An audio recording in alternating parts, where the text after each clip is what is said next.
mysteries of creation are there. In the sky. Up in the sky. The moon and the planets are there. And new hopes for knowledge and peace are there.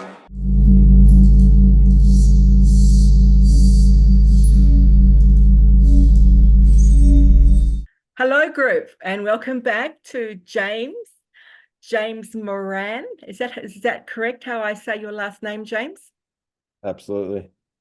Okay, now as we all know, James is our contact in the States. He's an astrologer, and he's an author and a new dad. And he has his own YouTube. It's YouTube you've got on where you put all your posts and stuff? Yeah, YouTube channel. Yep, I have my own personal YouTube channel, James Moran Astrologer. I'm also part of something called the Archetypal News Network. That's another Right. YouTube channel. A lot of great astrology information on it. Great. So there, if anybody wants to follow up with James and see what he's done, just put James Moran into the YouTube and he'll come up, and he specializes in, is it the psychedelic astrology? Yeah, it's the tradition of archetypal astrology that does come from, it's derived from the research into psychedelic assisted healing and is paired with that healing modality. And I feel that's going to become more and more mainstream as we move with Pluto into Aquarius. But that aside, we are in Authorship Month, and today James is going to share his expertise and knowledge on how to create a short story. Yes. So James, Yes. Please ask your questions. I'm how do you happy to go talk about about it. creating a short story? Well, I'll say first off, it is going to be different for different people. So it's it's not going to be entirely prescriptive thing in terms of this is how you do it. So part of that is left in the lap of the person who wants to write the short story, for them to kind of navigate their own style, their own voice, their own inclination. I can talk about how I go about creating short stories. And there might That be might some be a good idea, because then that'll give people a bit of a template. Yeah, okay. Usually what happens is I usually get seized by a impulse, and a kind of a call, I guess you could say, like a call to create a short story. It could come as kind of a thought experiment that I'm playing. I'm just thinking, and I imagine, what if X led to Y, led to Z? And then suddenly I feel the urge to create a narrative around that is hard to resist. I feel that I could resist it, but if I do, it will not be good for my kind of mental health, psycho-spiritual health, because something is coming from my subconscious that wants to be explored in the short story form. So yeah, like a thought, it might come up as a series of thoughts, like kind of a thought experiment, or even an image, or even a kind of like a vague emotion or something like that. And usually it comes with enough force, enough kind of propulsion that it urges me to play with it, to explore it. And if I can usually determine if it's short story, there's a few factors that go into me determining if it's going to be a short story or if it's going to be a novel, or even there's different in my life, there's different categories according to length. So there's a poem, which is potentially the shortest. Yep. And there's a short story, and even within short story, there's some variation. There's like a flash fiction story, which could be a very short story, could be as short as like a page or 2 pages, called flash fiction.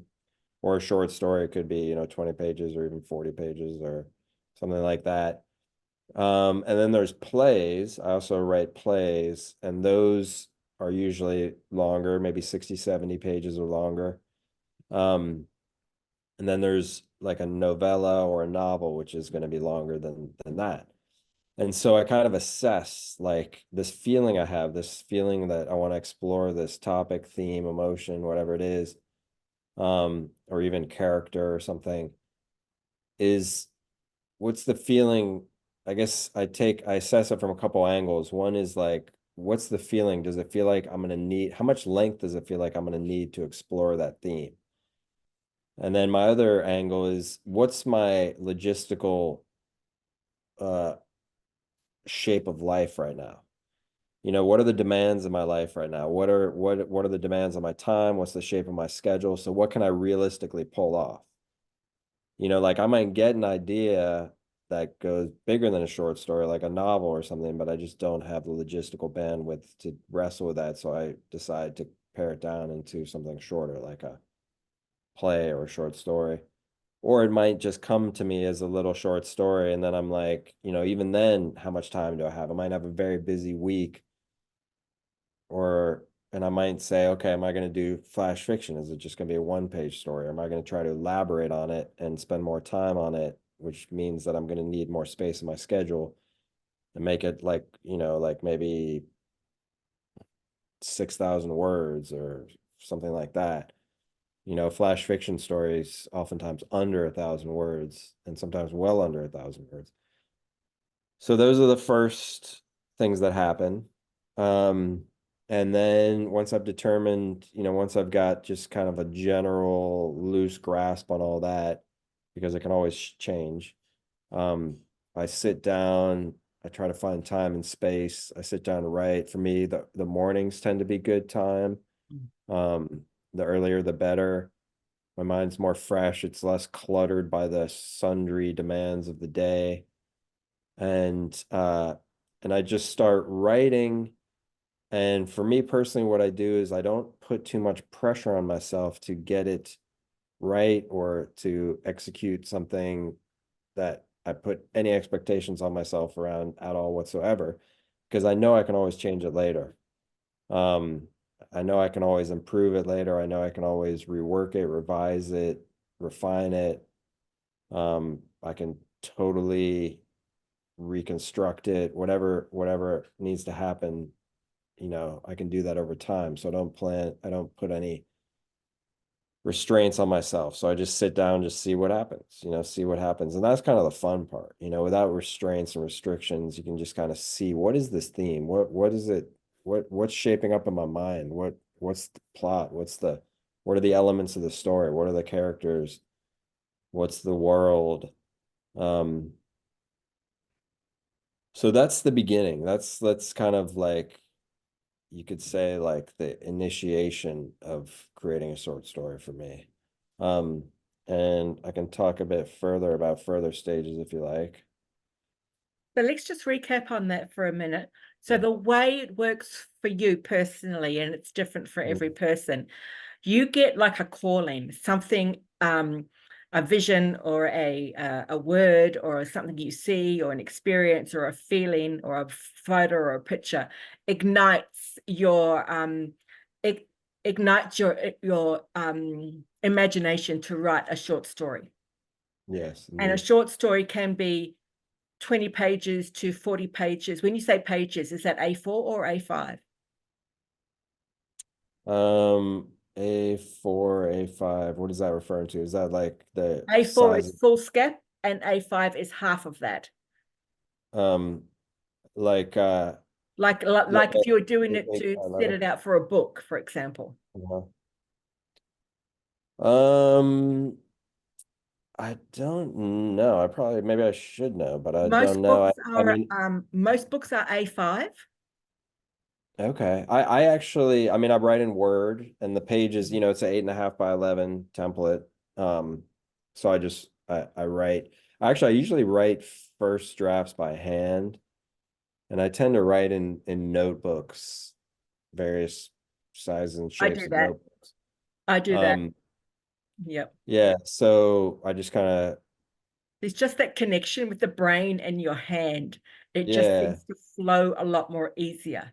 Oh yeah, And I then get putting that. it on the computer is sort of the next one Totally. for me. Yeah. Totally. So yeah, I'll write it by hand, and I'll just kind of see what happens. And then I'll put it, I'll revise it and eventually put it in Word usually. Yeah. Um, yeah. So 20 to 40 pages is acceptable as a short Yeah, story. let's see. Like a short story, I think when you try to get published in any publishing venue that publishes short stories like journals and magazines, a lot of it's online now these days, but like say an online journal or online magazine, they tend to, most don't publish over like it's rare to find one that publishes over 6,000 words as a short story. They might, they might go to 8,000 or 10,000 or something like that. But I mostly see that 6,000 is kind of the limit. I think a novella is like, geez, I should know this. I don't know, maybe it's there's also something called a novelette between like maybe 20,000 words and 40,000 words or something like that. Thrown all these words at me that I never knew. You are so knowledgeable. The first one that you said was a flash fiction. And I thought, Flash oh my fiction, yeah. God, that's something really new. And then novella I'd heard of. And what was Uh-huh. the other one you just said? Well, novelette, I've been seeing that Novelette, more yeah. recently. Yeah, I think that's even shorter than a novella, if I have that correctly. Maybe I'm wrong, It but yeah, sounds it's like it basically would be different. shorter. Yeah, Hmm. it's categories according to word count. So like flash fiction would be 1,000 words and under. A short story would be 1,000 words and above, up until So whatever about the novel between thing. 1,000 Yeah, and 6,000. yeah, something like that. I'm sure it goes longer in some cases, but anyways, that's and then how many pages is that? That's, yeah, it's like Doesn't 20 really pages. matter as long as the word count is there, Yeah, sure. don't you think? Yeah, yeah. So once you've got the idea of what you want to talk about, do you sort of work with a board, like you go main character, um, personality of that character, who are they connected to? Like, do you work with a storyboard or anything like that, or do I you just do don't. it I organically? don't. I do it organically, particularly with a short story. Like if I get into a novel, I might do some um kind of, yeah, I might use like large format paper just to, like, I have one in front of me over here. Just to kind of explore like plot structure, explore themes, character arcs, things like that. And I don't have any formula because it probably looks pretty different every time according to what the story itself, the story shape kind of wants to elicit from me. Um, but yeah, with short stories, I don't, I, I have not done that. No. No, just asking because I remembered when I was I did a course with Hay House. And Mm. one of the things that they mentioned in that course was, a writer's course, was the story format. And that's why I Mhm. just asked whether it was something, whether you used like putting up some butcher's paper or a whiteboard and sort of connecting all the dots of who knew who and the subplots and all those kinds of things. And they had them all on the board. And then all they needed to do was to bring that into the story and making sure that they hadn't missed anything as they were going through. They just crossed off as soon as it was in Yeah, the again, format. it's kind of like to each their own, for some, it really depends on what is the style of the creative mind of the person Mm. writing the story, like how do some people are more visual. They might like a storyboard even with images. And for visual people, like as you're saying, that's probably a better way for them to work. Yeah, it could be, Yeah. they might like, and then there's different approaches to structure. Some people might like to have the structure up front. Some people might like to have the structure afterwards. It really depends on, it's, part of writing the story isn't just writing the characters and the plot and all the different elements of a story. It's actually discovering what is the process that this particular story wants to summon you through. You know, like it's every story is almost like its own animal, and it's kind of initiating you or inviting you into its process. And so it's good, in my experience, to not have totally predetermined sense of how it should go, because oftentimes story will dictate how it should go to us, and we're kind of there to Right. feel it, you know. And yeah, that makes sense, and especially most writers are quite creative anyway. And sometimes, I mean, I think it's nice to have a bit of a plan, but it's also nice to have that creative process where if you go over the plan, it doesn't really matter so much. The plan is a bit of the guideline, but I think Yeah. that creative journey is more important. But I was about to say, providing you don't put the ending at the beginning, but then again, in stories, you can start with the ending, and you can actually put that at the beginning, and then it is the process to getting to that end. Huh. I've done it. Yep. I did it in a story I published just a couple years back. Yeah. Oh, wow. Okay. That sounds amazing. So have you got anything coming out soon, like book-wise? Book wise, I do not have a current publishing contract at the moment, though I hope to soon. I have been working on some longer fiction, also plays, and then also, as you know, I'm an astrologer, and so there's astrology books in there too. So it's kind of a non-fiction component to what I do as well. So yeah, I've been busy. So there's a lot to get out there eventually. As of right now, I don't have a timeline. I do have short stories.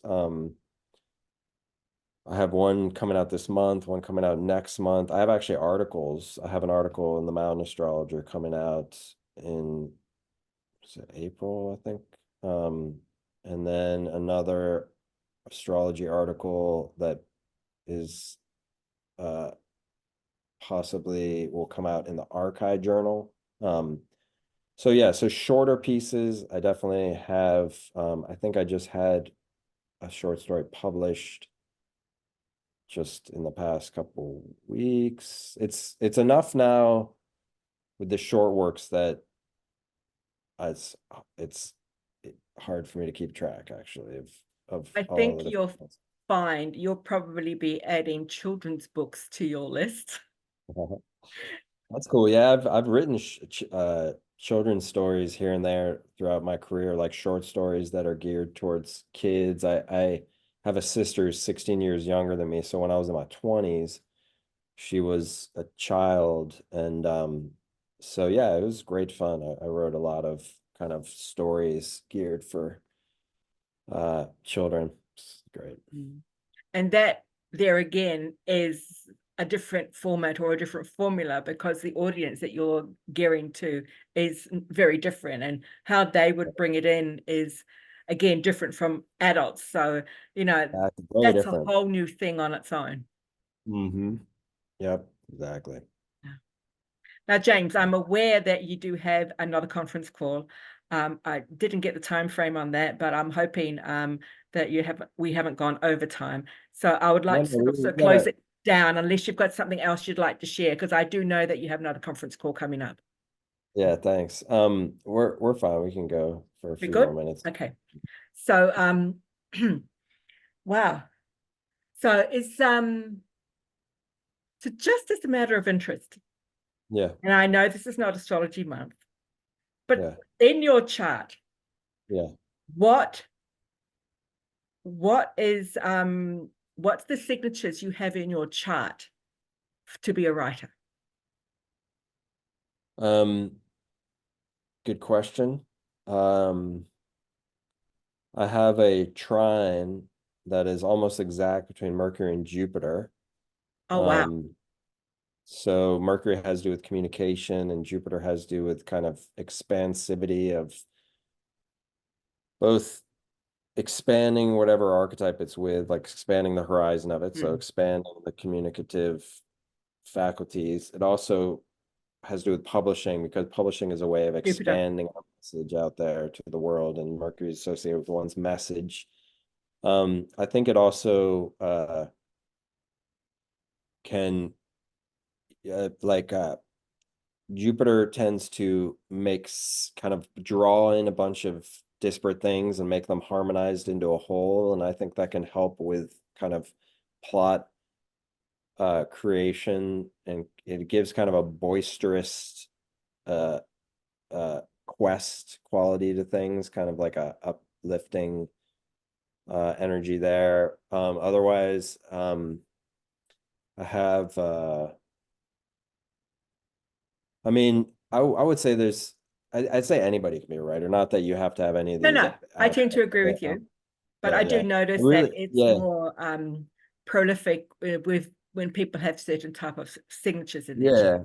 Well, I'll say two things. Like, one is my own chart. Yeah, there's a couple of things that could be classically thought of associated with writing, like the Mercury Jupiter trine, Mercury square Pluto, which can give kind of a Pluto tends to give a propulsion and a kind of irresistible urge towards something, and Mercury is associated with communicating, writing. And also you can write about Plutonic topics, which are kind of Transformative in nature. transformative, deep, hidden intrigue, things like that.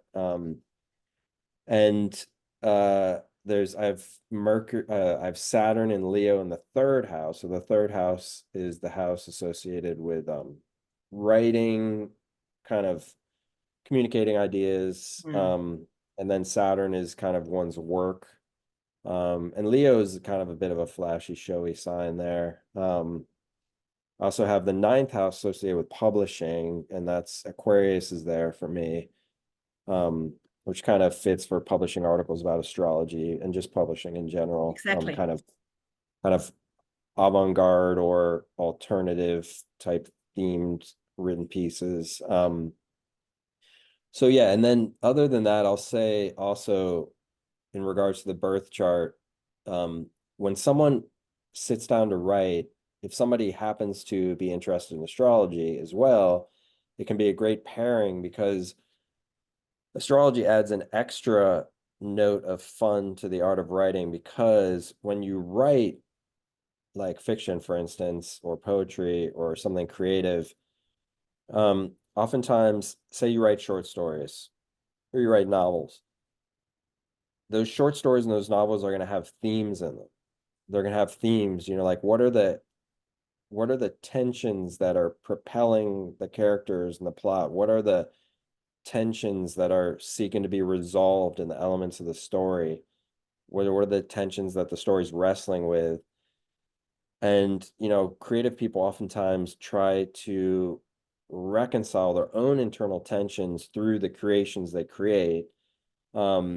And so, once you've written some stories and novels, you can look back at your chart and just gain this extra note of insight, both into what you've written and into yourself, and see that the tensions in the chart and the themes in the chart are oftentimes can be seen, can be sensed in the themes and the tensions and the creative work and the short story and the novel.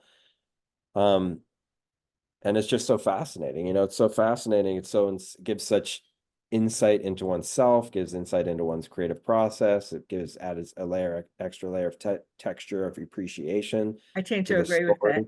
because Um, you can be creating a character and you can uh-huh, give them an Aries type energy sort uh-huh, of thing, like that kind of thing. And and if you know your astrology well, then you know the challenges and the pitfalls and the positives of each sign. And it's like each person, each character, if they're depicting a certain sign, doesn't have to come up in the book, but just in their energies and in their behavior, you can also give them their own challenges through that as well. yeah, exactly. And you can, your own kind of like your own themes in your life, your own personality, when you write these other characters, this world's getting created and these other characters are getting created. In a sense, they're kind of like personas of your own aspects of your own psyche and subconscious. And so, these characters, it's like they're giving voice to aspects of your subconscious. And, when you look at that, you look at yourself and you look at your chart, they all three can reflect on each other and illuminate each other. It's fascinating. And you can do the same thing for other authors, actually, that you're a fan of. You can look at their written work and then you can look at the charts and they'll both illuminate each other. So if you want to understand their chart better, you can look at the themes of their written work. If you want to understand their written work better, you can look at the themes of their chart, and they'll just mutually illuminate each other. Now that would be interesting to compare the Harry Potter series to J.K. Rowling's chart. I've not done it, but it would be interesting to see the themes that in her chart and see how they're reflected in the books. Totally. Oh my God. And yeah. As an example, she's just the first one that came to mind. Totally. And then similarly, another fun layer that you can layer on to this whole process is that we oftentimes will get unconsciously attracted to authors who are wrestling with similar themes that we're wrestling with and have some aspects of the birth chart similar to ours. And that is the case for all artists. You oftentimes find that people, whether they know astrology or not, even if they do know astrology, it's still oftentimes unconscious. They'll get attracted to music from musicians or, like literature or directors, actors. And then if you ask, like, who are you a fan of? Who are you most a fan of in terms of actors? Who are you most a fan of in terms of writers, artists, painters, whatever? And then they give you the list, and then you look at the birth charts of those people on the list, and then you look at the birth chart of the person you're asking. Oftentimes you'll see some similarities there. Like if that person has like Venus square Pluto, you'll see oftentimes a lot of in the musicians and the artists that they admire, you'll find a fair amount of the Venus square Pluto. Yeah. And so what's subconsciously happening there is that they're appreciating that, oh, this artist is trying to work out through this creativity, these archetypal tensions that I can relate to because I have similar kind of tensions inside myself. So that's another layer of this exploration that is just so rich. It never ceases to amaze me how you can use astrology in almost anything. It's just the one thing in my life where if I need a clarification, I just go, okay, let's just go and have a look what's going on. Often when I go and make a decision and I haven't consulted the energies that are happening on the day, I'll give you a brief example of something here. I was sitting in the chair one day and my chest was like, whew, this isn't good. I was literally getting electric light. I described it to the doctor like I was getting lightning bolts in my chest. Oh, wow. I have heart disease on both sides of my family, and I do have the signature for heart attack in my chart. Ooh. So I said to my partner, I said, okay, I need to go to the hospital, ASAP. And so it got, 20 minutes away, got there.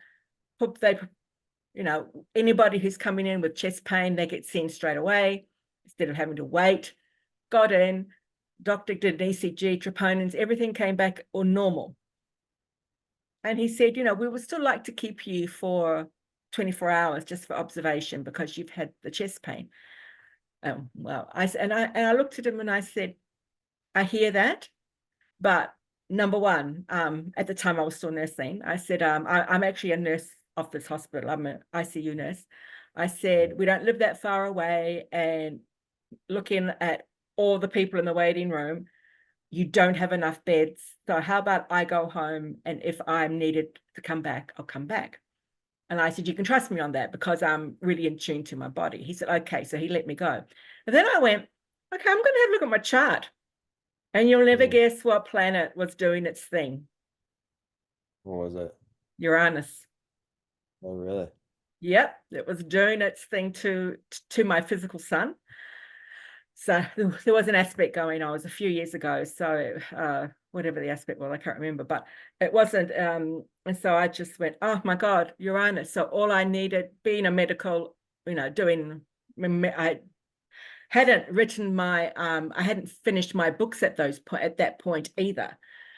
But I knew Uranus was connected to a lack of magnesium. So they just pumped me up with fluids in the hospital. And when I got home, I just took a bit of magnesium and I just kept taking it over the next few days. I thought, well, because when you have a planetary aspect, you can actually become depleted of certain vitamins and minerals, and it can actually play havoc in your body if your thresholds are low. So I just topped up my magnesium and I didn't have another event. Haven't been back to the hospital since then. And I'm going back, what are we now? 3, 6. I'm going back at least 7, 8 years. But when I looked at the astrology, to me, it was clear on why I was getting the heart attack.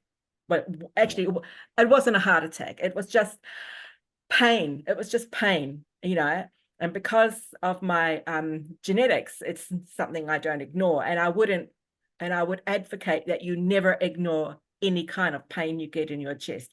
Even if you think it's going to get better, do not ignore it. It could be a silent heart attack.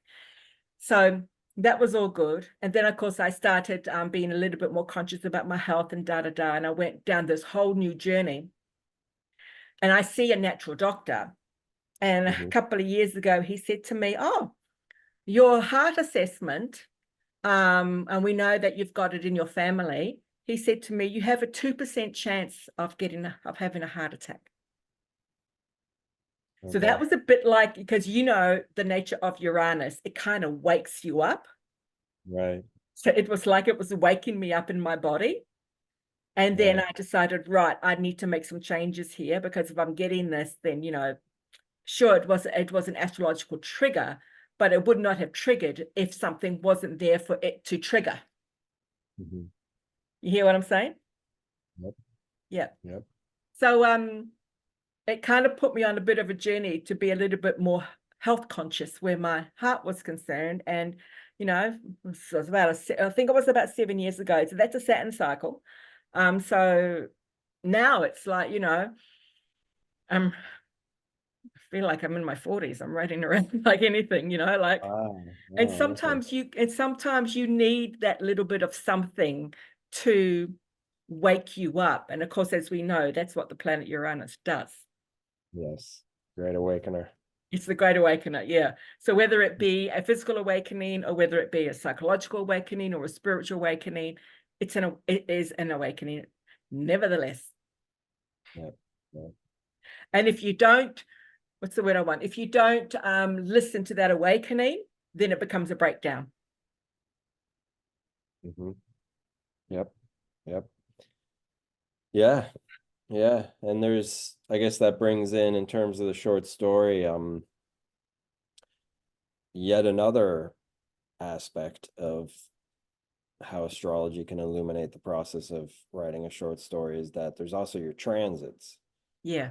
Your transits, you may have transiting planet, like a significant transit, which means, the planets in the sky are going through a significant movement in relation to where they were when you were born. And then you get seized with some theme or something that you want to explore, something that you want to create. And usually that is related, like when you have a big transit, it's kind of like a big shift, a big new type of energy in your life that wants to be explored. And so the creative avenue can be helpful in exploring that energy and kind of understanding what the universe is asking of you right now and what time it is on your kind of clock of growth. I like that, the clock of growth. Actually, that's a good title for a story. Yeah, the clock of growth. Yeah. James, it's always a pleasure talking to you. You have so much knowledge, and I love it when I could just go, take it all in, take it all in. So I think we've kind of exhausted the topic now. I think we've talked a lot about it, but thank you, because I've learned a lot today around the short story that I didn't know before. I'm going to have a go at maybe doing one myself. We'll see. But thank you again, and I appreciate you taking the time out. All right. Thanks so much. Pleasure chatting as always. Namaste, my friend. Bye.